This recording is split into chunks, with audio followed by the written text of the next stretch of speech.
তুমি আসবে বলে,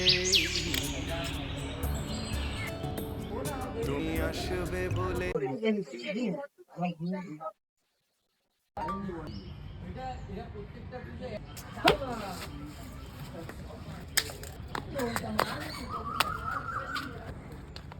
কি ভাই, কি গো পান্থ, ফুলগুলো ওখানে ওইভাবে নষ্ট করলে যে?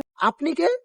আপনি আমার নাম জানলেন কি করে? হ্যাঁ, আমি তোমাকে ঠিকই চিনি, তবে আর একদিন আগে দেখা হলে তুমি আমায় চিনি যেতে। চলো চা খেয়ে আসি। জানেন দাদা, আমার একটা গার্লফ্রেন্ড আছে, ওর জন্য আমি সবকিছু করেছি। আজকে দেখা করার কথা ছিল, আজকেও আসলো না। আর ওর একটা দাদা আছে, ওর জন্য ও বেরোতেই পারে না। তুই যে ওকে এত সন্দেহ করছিস, এরকমও তো হতে পারে যে সত্যি ওর বাড়িতে কোনো একটা দুর্ঘটনা ঘটেছে।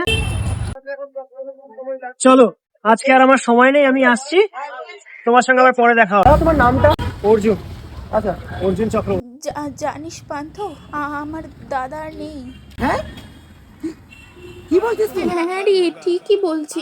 আমার দাদার কালকে একটা বাইক অ্যাক্সিডেন্ট হয়েছিল, মাথায় খুব চোট পেয়েছিল, আইসিইউতে ভর্তি ছিল।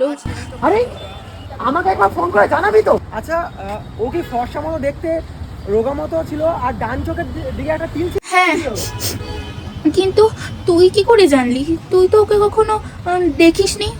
হ্যাঁ, हर संकट का हल होता है।